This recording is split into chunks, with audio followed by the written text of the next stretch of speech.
주의 법도들을 사랑함을 보옵소서. 여호와여, 주의 인자하심을 따라 나를 살리소서. 주의 말씀의 강령은 진리이오니 주의 의로운 모든 규례들은 영원하리이다. 아멘. 예, 이제 9월 첫째 주간을 이렇게 맞게 되었습니다. 이 날이 이렇게 무덥게 있다가 갑자기 또 비가 내리고 오락가락하는 그런 날씨 가운데 있지만, 그래도 어디에선가 옥수수는 익어가고 감도 익어가고 있고 밤도 이제 다 익어서 이런 모습들을 보게 됩니다. 자연을 운행하시고 우리의 삶의 걸음을 인도하시는 하나님, 우리의 삶 가운데 또한 귀한 열매들을 맺게 하실 것을 믿습니다. 오늘 말씀에 이렇게 시작이 되고 있는데요. 정말 하나님 앞에서 전심으로 부르짖었사오니 응답하소서. 내가 주께 부르짖었사오니, 내가 날이 밝기 전에 부르짖으며 하나님을 향한 그의 기도가 부르짖음으로 엎조림으로 그렇게 나오고 있습니다. 이런 누구나 이렇게 자신의 상처에 대해서요 충분히 아파하고 슬퍼할 시간이 다 필요합니다. 그런 이들에게 우리가 쉽게 다 받아들이고 감사하라고 강요를 해서는 되지 않습니다. 참 이게 우리가 이 신앙인들이 속기 쉬운 그런 함정이 될 수 있거든요. 억울한 일을 당해서 막 분노하는 자들에 대해서 또 더 큰 상처를 주는 때가 될 수도 있습니다. 영화 밀양의 이 신혜라는 주인공이 나오는데요. 자기 아들, 남편이 빨리 죽고 아들 혼자 데리고 남편 고향인 밀양에 와서 살고 있었는데, 그 유괴범이 아이를 또 데리고 가서 죽는 일이 생겨나게 됩니다. 이제 그 교회 간판을 보고 그 억누르는 아픈 마음들을 가지고 와서 부흥에 참여하고 은혜를 받고 막 이렇게 하는 장면들이 나오는데요. 근데 이렇게 아직 자기의 슬픔이 충분한 애도의 시간을 갖지 못했는데 섣불리 내가 그 유괴범을 내가 용서하겠다, 그런 것을 보게 됩니다. 어떻게 보면 참 교리적으로도 맞는 말이고 우리가 궁극적 지향점으로는 용서가 분명한 일인데, 충분히 마음이 다 정리가 되지 않았는데 유괴범을 용서하는 그런 섣부른 판단을 하게 되죠. 그래서 이제 찾아가게 됐는데요. 그 장면에서 아들의 유괴범이 자기가 하나님 앞에서 죄의 용서를 다 받았다는 거예요. 자기는 이 사람을 아직 용서한다는 말도 안 했는데 자기는 하나님 앞에 다 용서를 받았다. 근데 이 말이 굉장한 이 삶에 충격을 주게 됩니다. 신혜가 이 용서란 뭔가? 하나님이 내가 용서하기도 하는데 하나님이 용서했다니.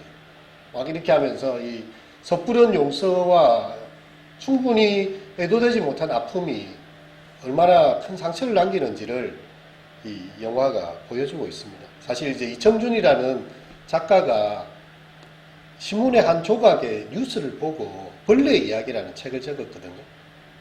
이 책이 이제 나중에 영화화돼서 나온 게 밀양 이야기. 여러분, 우리가 성도들을 이렇게 이야기할 때요, 용서와 감사를 강요해서는 되지 않습니다. 그 사람이 누군가를 충분히 용서할 수 있는 데까지는요, 자기의 영혼의 밑바닥을 치는, 정말 바닥까지 내려가서 갈 수 있는 데까지 가는 그런 감정의 깊은 굴곡을 경험해야 되고요. 억지로 강요받아서 하다 보면 이렇게 자신의 감정조차 속이게 되는, 그러다 결국 터져버리게 되는 것입니다. 그래서 성경은 우리에게 이야기하지요. 우는 자들과 함께 울어주어라. 웃는 자들과 함께 웃어주어라. 우는 사람한테 울음을 거치라고 하지 않고 함께 울어주는 거예요. 사실 힘든 사람에게 있어서 우리가 할 수 있는 일은 사실 아무것도 없습니다. 갑자기 가족을 잃은 유가족들한테 우리가 뭐 장례식 가서 무슨 말로 위로를 하겠습니까? 그냥 그 자리에 우리의 입술을 닫고 그 아픔을 그냥 안아주고 옆에 같이 있어주는 것 외에는 우리로서는 할 수 있는 게 없는 거죠. 그래서 우는 자들로 함께 울어주고 웃는 자들로 함께 웃어주라. 그렇게 이야기합니다. 그렇게 될 때 마침내 감사와 기쁨으로 그것이 초대가 될 수 있는 그런 힘이 생겨나는 것이죠. 어떤 그리스도인들은 성령이 충만하면 나의 마음이 평안하고 초연할 것이라고 그렇게 믿고 있습니다. 여러분, 성령 충만한 그리스도인이라고 해서 과연 자신이 겪는 모든 일에 대해서 늘 수용이 되고 감사가 될까요? 그거는 사실은 인간이기를 포기하는 행위입니다. 우리 인간의 근본적으로 약함이 있습니다. 하나님께서 우리 인생이 먼지뿐임을 기억하시사 아비가 자식을 불쌍히 여김과 같이 우리를 긍휼히 여기신다, 이렇게 이야기하고 있습니다. 그래서 우리는 하나님 앞에서 우리 연약한 인생에 몸을 지니고 사는 동안에 또한 악이 존재하고 이 땅 가운데서 이렇게 여러 가지 시험을 당하는 가운데 슬픔과 눈물과 아픔이 있다는 사실을 인정하는 것, 거기로부터 기도가 시작되는 거죠. 여호와여, 내가 전심으로 부르짖어사오니 내게 응답하소서. 하나님 앞에서 우리는 부르짖게 되는 것입니다. 우리가 눈물이 없고 고통이 없는 상황은요, 우리가 예수님처럼 온전히 부활했을 때에 다시 곡하는 것이나 다시 눈물이 없고, 그는 요한계시록에 나온 것처럼 우리의 몸을 벗은 이후에 온전한 부활의 몸이 되었을 때는 고통이 없겠지요. 하지만 지금은 아직 아닙니다. 이미 우리에게 천국은 도래했지만 아직 완성된 것이 아닙니다. 그래서 크고 또 작고의 차이가 있지만 우리는 고난도 있고요. 하지만 그 고난 가운데서도 주님의 평강과 은총을 체험하게 되는 거죠. 믿는 사람들도 이 세상의 수많은 고통을 같이 겪어갑니다. 다른 사람들이 아프면 나도 아플 수 있고요. 다른 사람들이 상실하면 나도 상실할 수 있고, 다른 사람이 다치면 나도 다칠 수 있는 것입니다. 병에 걸릴 수도 있습니다. 하지만 우리가 다만 다른 것은 그리스도 안에서 우리의 연약함을 자랑할 수 있는 것입니다. 나는 이렇게 비록 연약하지만 그리스도의 능력이 내 속에 거하시고 나를 그 모든 것 가운데서 구원하시는 그 은총을 바라보기 때문입니다. 시인은 아주 절박한 위기 가운데서 하나님 앞에 반복적으로 기도하고 부르짖고 있습니다. 새벽부터 하나님의 말씀을 바라고 부르짖고요, 조용히 엎조리면서 묵상하면서 하나님의 이름을 부르고 있습니다. 그에게 있어서 이 악이 너무나 가까이 왔다는 사실을 고백하고 있죠. 150절에 보면 악을 따르는 자들이 가까이 왔사오니, 이 의인인 이 시인에게 악한 자들이 가까이 와 있다는 것입니다. 하지만 그가 그 가운데서 위로를 얻고 힘을 얻을 수 있는 것은 151절의 말씀 때문입니다. 여호와여, 주께서 가까이 계시오니. 악인들이 내 가까이 와서 나를 침몰하려고 하고 내가 위기를 당하여 있지만 그보다 더 가까이 하나님이 와 계신다. 스펄전 설교의 대가 스펄전 목사님이 몸이 아파서 이렇게 병 가운데 누워 있었습니다. 근데 이제 사람들이 와서 이렇게 막 여러 가지 이제 위로를 하고 이렇게 하니까, 나에게 이 병이 이렇게 가까이고 몸이 이렇게 아프지만 하지만 주님께서 나에게 더 가까이 계셔서 나를 위로하고 계십니다. 그런 이야기를 했어요. 여러분, 우리는 하나님의 은총을 생각하면서요, 하나님께 기도하는 그런 자리가 필요합니다. 악이 나에게 가까이 있고 여러 가지 환난과 어려움이 내 삶에 가까이 있다 할지라도 그것보다도 더 가까이 계신 분이 나의 하나님이시고 나를 알고 계신다. 이사야 62장에서는 이렇게 이야기합니다. 예루살렘이여, 내가 너의 성벽 위에 파수꾼을 세우고 그들로 하여금 주야로 계속 잠잠하지 않게 하였느니라. 너희 여호와로 기억하시게 하는 자들아, 너희는 쉬지 말며 또 여호와께서 예루살렘을 세워 세상에서 찬송을 받게 하시기까지 그로 쉬지 못하시게 하라. 그래서 하나님께 계속 나아가는 것이죠. 이 오늘 본문의 말씀을 보면 이 겟셋마네 동산에 기도하시는 예수님을 생각하게 됩니다. 예수님을 잡기 위해서 금과 몽치를 들고 로마의 그 허락을 받았어요. 이 군인들이 예수님을 잡으러 가까이 왔습니다. 근데 예수님께서 그것을 알고 계시지만 피하시지도 아니하고 대항하시지도 않습니다.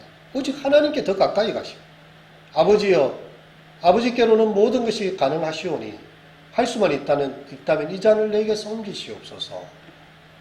하지만 나의 원대로 마시고 아버지의 원대로 되기를 원하나이다. 참 불신자들의 눈에 보면요, 예수님은 기도만 하고 있고 가만히 계셨기 때문에 체포당할 수밖에 없습니다. 패배하신 것처럼 보입니다. 하지만 예수님은 이를 통해서 진정한 승리를 이루셨어요. 그렇게 예수님께서 십자가에 가심으로 말미암아 우리를 구원하는 구원의 길을 여시는 그런 것이 되는 거죠. 예수님께서도 알고 계셨어요. 악이 자기에게 가까이 오고 있음을 알지만 하나님께 더 가까이, 하나님 앞에서 자기의 아버지의 뜻이 이루어지기를 더욱 기도하고 계셨던 것입니다. 여러분, 시인은요, 기도할 때에 하나님의 약속을 근거해서 기도하고 있어요. 내가 주의 말씀을 조용히 엎조리려 하고 주의 말씀을 바라싸우며 처음에 자신이 처한 고통으로 기도의 자리에 나오게 됐지만 이제 하나님의 놀라운 약속들이 그의 삶에 채워지고 있습니다. 우리가 이 하나님의 음성을 듣는다 할 때에요, 좀 신비주의적인 사람들은 하나님이 말씀하시는 것을 또 이렇게 자신의 욕망을 신앙으로 포장해서 말하는 경우들이 있어요. 자기의 욕망을 하나님의 음성으로 착각하는 경우입니다. 그것은 이루어지지 않기 때문에 실망감을 반드시 가져다 주게 됩니다. 하나님께서 약속하신 것은 반드시 우리가 원하는 때가 아니라도 하나님 때에 분명히 이루어지게 되어 있던데 자기 스스로가 확신을 갖는 거죠. 그런데 우리에게 주는 하나님의 음성은요, 하나님의 약속, 성경의 말씀을 통해서 우리에게 분명히 주어집니다. 실제로 많은 사람들이 하나님께서 나에게 직접적으로 주신 약속이 아닌데도 혼자 그 약속을 만들어내고요, 또 하나님께서 이루어주지 않았다고 원망하면서 고난이 오면 믿음이 파산하는 경우들을 보게 됩니다. 하나님께서 내게 이렇게 한다고 말씀하셨는데 왜 이렇게 되었습니까? 하나님, 그러면 이 말이 맞습니까? 이렇게 하면서 그런 경우들이 있어요. 하나님은 우리가 원하는 모든 것을 다 이루어 주시지 않습니다. 하지만 주님의 약속하신 말은 반드시 이루어 주십니다. 아브라함의 가족들에게 주신 언약의 약속은요, 세상이 다 그의 기업이 되는 것이었고 그리스도 안에서 온유한 자가 땅을 유업으로 받는다는 약속이었습니다. 이 약속을 따라서 그 아브라함은 믿음의 조상이 되었고요, 이 약속을 따라서 살아가는 믿음의 백성들은 아브라함의 복을 유업으로 받는 자들이 된 것입니다. 그래서 우리가 하나님의 말씀을 많이 읽어야 돼요. 그래서 왜 배를 젓다 보면 한쪽에 노가 있는데 이 한쪽 노만 계속 저으면 어떻게 되겠습니까? 배가 뺑뺑 돕니다. 한쪽으로만 돌아요. 이 양쪽의 노를 다 져야 돼요. 어떤 이들은 기도만 해요. 하나님의 약속이 아니라 자기의 욕심을 가지고 계속 기도만 합니다. 하나님의 약속이 이루어질 리가 없죠. 하나님 뜻을 보지 않는데. 어떤 이는 성경만 보고 말씀만 듣는데 기도를 전혀 하지 않습니다. 이 둘 다 옳지 않는 것이고요. 내가 말씀을 들었다면 그 말씀만큼 그 말씀 붙잡고 기도하는 것이고요. 내가 기도한다면 기도 가운데 또 하나님의 말씀을 사모하면서 이것이 균형 잡히게 나가야 이 신앙과 삶의 전진이 있게 됩니다. 우리가 잘 부르는 찬양, 이 세상 끝날까지 찬송해 보면 어둠도 우리 가운데 가까이 와 있고 또한 하나님의 약속도 가까이 와 있다는 것을 보게 돼요. 이 세상 온갖 시험 내 마음을 흔들고 저 악한 원수들이 안팎에 있으나 주 나를 돌보시사 내 방패 되시고 내 옆에 계신 것을 늘 알게 하소서. 악이 가까이 와 있지만 주님 나를 돌보셔서 내 옆에 계신 것을 내가 알게 하소서. 우리는 그렇게 고백하게 되는 것입니다. 그리고 우리는 마음이 여러 가지 충격이 우리에게 찾아오고 슬픔으로 마음이 도배가 되고 여러 가지 적대감과 위협들과 걱정들을 우리를 삼키려 할 때 하나님의 은혜의 보좌 앞으로 나아가야 해요. 히브리서 4장에 이야기합니다. 그러므로 우리에게 큰 대제사장이 계시니 성천하시니 곧 하나님의 아들 예수시라. 우리가 믿는 도리를 굳게 잡을지어다. 우리에게 있는 대제사장은 우리의 연약함을 동정하지 못하실 리가 아니요 모든 일에 우리와 똑같이 시험을 받으신 이로되 죄는 없으시니라. 그러므로 우리는 긍휼하심을 받고 때를 따라 돕는 은혜를 얻기 위하여 은혜의 보좌 앞에 담대히 나아갈 것입니다. 여러분, 우리가 하나님의 은혜를 얻기 위해서요, 때를 따라 돕는 은혜를 얻기 위해서 그때그때 하나님 앞에 나아가야 됩니다. 우리가 뷔페 식당에서 고기와 뭐 여러 가지 치들을 맛있게 먹었다고 해서 그 다음날에 밥을 안 먹는 게 아니지 않습니까? 하나님 말씀도 마찬가지예요. 주일날 설교 한번 들었다고 해서 그게 한 달이 가고 1년이 가지 않습니다. 주일마다 말씀을 들어야 되고요. 수요일에 또 나와서 말씀 듣고 또 기회 있을 때마다 성경을 읽고요. 그리고 때를 따라 돕는 하나님의 은혜가 있어요. 이전에 경험하지 못했던 하나님의 새로운 은총이 우리 가운데 찾아오게 됩니다. 그 은혜를 얻기 위해서 간절히 나아가게 되는 거죠. 이제 153절에 보면 나의 고난을 보시고 나를 건지소서 내가 주의 율법을 잊지 아니함이니이다 그렇게 이야기합니다. 이 시인이 세상에 속하지 않음을 입증해 주는 것은 바로 이 고난입니다. 이 고난으로 인해서 말씀의 길로 행할 수밖에 없었기 때문에 이 고난은 오히려 축복이 되는 거죠. 우리 지난번에 말씀 보았지만 내가 고난 당하기 전에는 그릇 행하였다더니 이제 내가 주의 율법을 귀히 여기게 되었다고 이야기하죠. 우리의 고난 때문에 우리에게 가르쳐 줍니다. 여기가 너의 본향이 아니야. 이곳이 너의 영원히 살아갈 천국이 아니고 낙원이 아니야. 우리가 바라볼 본향이 있고 우리가 나아가야 될 하나님 나라가 있다는 사실을 우리에게 깨우쳐 주시는 그런 역할입니다. 이 고난 가운데서 우리는 주님만이 우리의 도움이 되시고요. 우리의 구원이심을 알고 주님 앞에 나아가게 되는 거죠. 158절에 보면 주의 말씀을 지키지 아니하는 거짓된 자들을 보고 내가 보고 슬퍼하였나이다. 내가 주의 법도들을 사랑함을 보옵소서. 여호와여 주의 인자하심을 따라 나를 살리소서. 이 158절, 159절은 주님을 향한 그의 사랑이 보여지고 있습니다. 주님을 향한 그의 뜨거운 열심의 증거입니다. 그 미쁘시고 거룩하신 하나님과의 신뢰를 저버리는 자들을 볼 때에 내가 보고 슬퍼했다는 거죠. 하나님 앞에서 우리가 함께 믿음으로 신앙생활을 하다가 주의 말씀을 저버리고 거짓된 사람들을 볼 때 내가 슬픈 가운데 사로잡혔다는 겁니다. 어떻게 하나님께서 신실하신데 그 하나님을 떠나서 그렇게 나아갈 수 있는가? 우리 디모데후서 말씀처럼 이 세상을 사랑하여 가버린 데살로니가로 가버린 그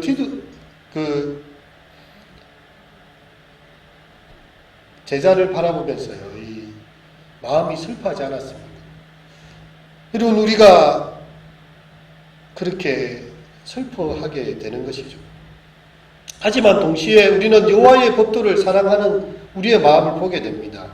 여호와여 주의 인자하심을 따라 나를 살리소서. 이제 마지막 106절의 말씀을 보면요. 주의 말씀의 강령은 진리이오니 주의 의로운 모든 규례들은 영원하리이다. 이 강령이라는 단어는요, 시작, 머리, 근원이라는 그런 뜻이죠. 그래서 하나님의 말씀의 강령은 진리라는 것입니다. 처음부터 끝까지 하나님 말씀은 진리일 수밖에 없다. 예수님께서 내가 곧 길이요 진리요 생명이니 나로 말미암지 않고는 아버지께로 자가 없다. 여러분, 그래서 이 위험하고 불확실한 세상 한가운데서도요, 우리에게 유일한 진리가 되시고 확실한 닻이 되어주시는 하나님의 말씀을 의지하고 신뢰합시다. 우리 문제보다 영적 대적들이 더 크고 무섭게 보인다 할지라도 주의 자비하심이 나에게 더 가까이 있음을 보고 그 주님의 십자가 앞으로 더 강렬히 나아가는 우리 모두가 되시기를 축원드립니다. 함께 기도하도록 하겠습니다. 기도하시겠습니다.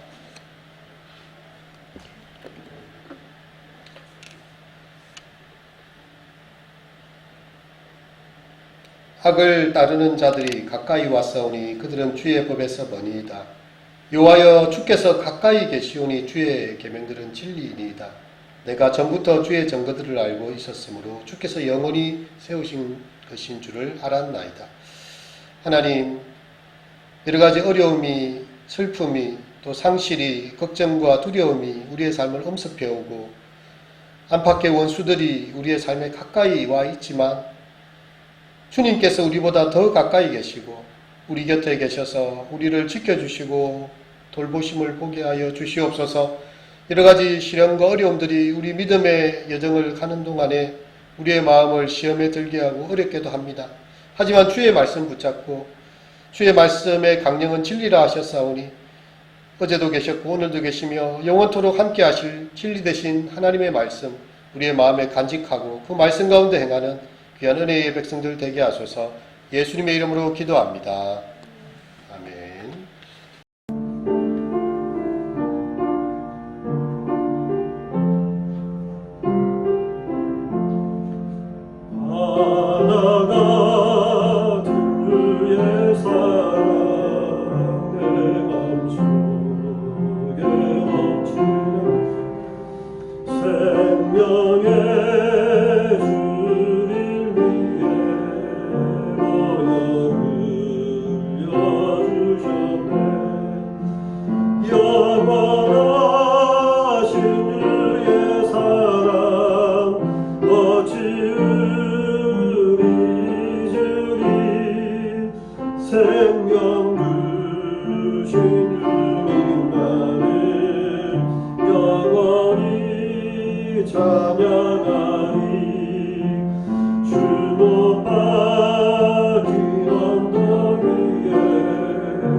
세상